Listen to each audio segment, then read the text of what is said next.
If you haven't already watched episode 1 or episode 2 of this, check out the playlist at the top of the video right now.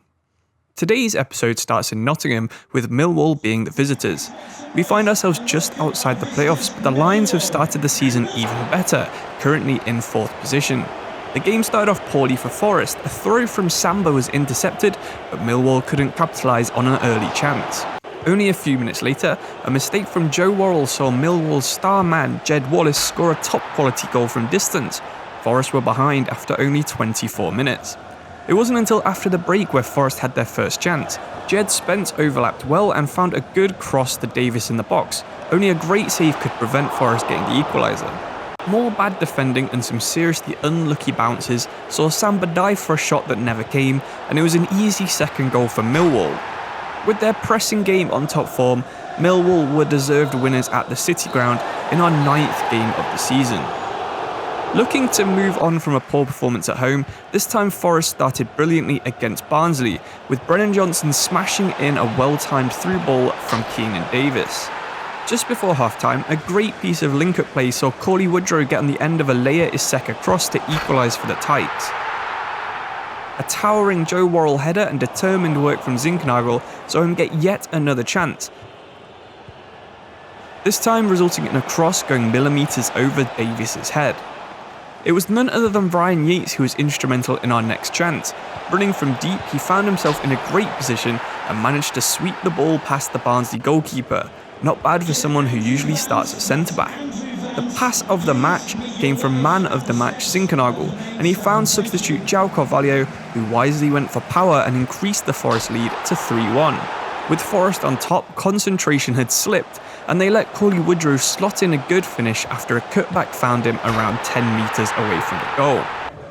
In stoppage time, one last chance fell to Barnsley, with Josh Benson getting all of his 54 finishing behind the shot to finish an incredible Barnsley comeback. The game would finish 3-3, but Steve Cooper was not amused with such a late collapse. Next up was our visit to the second largest city in the UK, with Forest wearing a controversial bright third kit. The first half an hour had little quality, until a Chong long pass was quickly routed onto the foot of Riley McGree, who had no problem smashing volley past Bree Samba. With an entire half to play against 10 men, an early cross found Brennan Johnson's, whose ambitious diving header was well kept out. But a defensive performance from the Blues saw 20 minutes pass until the next chance. It was Zinkernagel who found substitute Zonde Silva, who kept going after a foul from last man Pedersen, scuffed a shot, and to the delight of Villa fans, their Loney put one past their biggest rivals. Bree Samba prevented Troy Deeney from restoring the lead only a few minutes later, but with only a few minutes left, Zinkernagel's vision found Silva in a good position, but yet again he could not finish the chance. With no rebound this time, the game would end 1-1, with Forest feeling they probably should have got all 3 points. Back in Nottingham for the 12th game of the season, this time it was struggling Blackpool who came to visit. This one is a pretty incredible game, so make sure you get comfy and pay attention. Only a few minutes into the game, Keenan Davis bullied Callum Connolly, then did it again, before finding the right pass to Brennan Johnson. Brennan just can't miss at the moment, and it was 1-0. However, after 11 minutes, Yuning found another ideal pass. This time Ward could beat Samba, and he managed to make it 1-1. With Garner playing further forward, he proved his passing was worthy of the attacking midfielder position. Davis surged into the box, but his powerful shot could only be parried by the goalkeeper. Garner had followed his pass up the pitch, and he was the right man to squeeze the ball past the goalkeeper and make it 2-1 to Forest.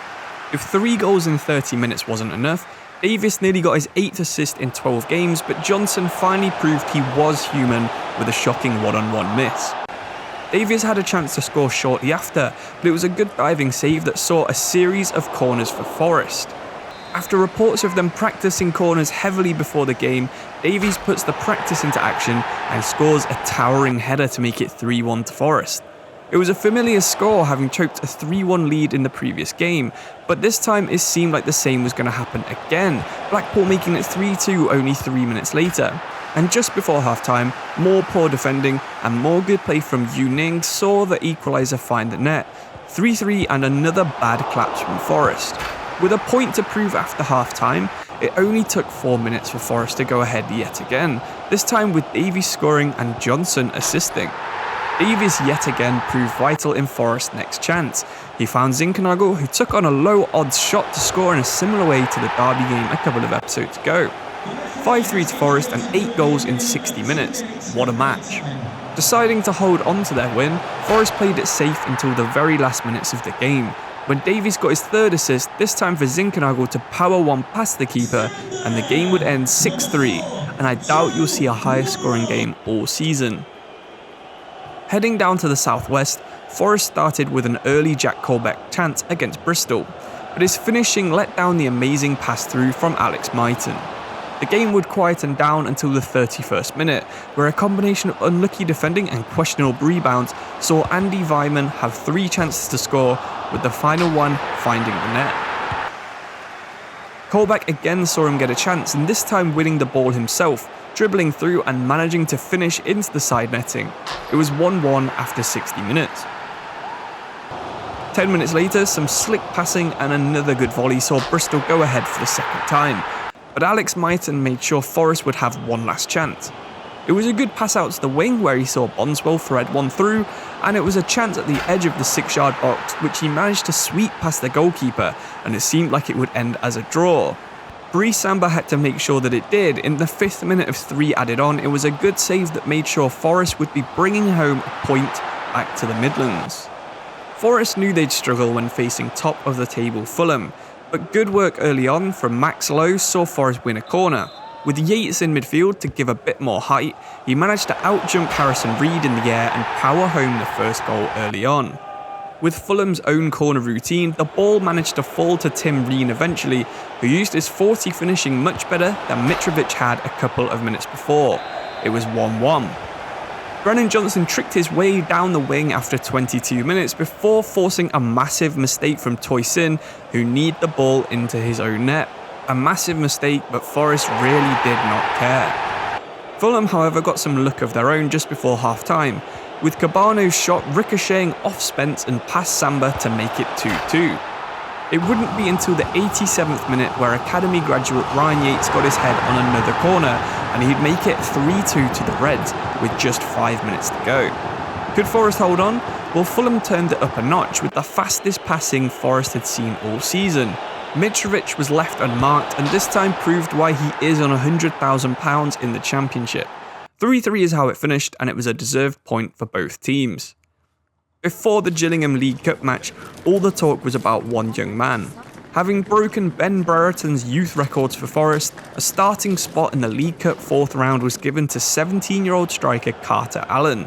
Trying to make it a debut to remember, Allen had a chance, trying to curl the ball in as he had done dozens of times in the last couple of seasons for the youth team.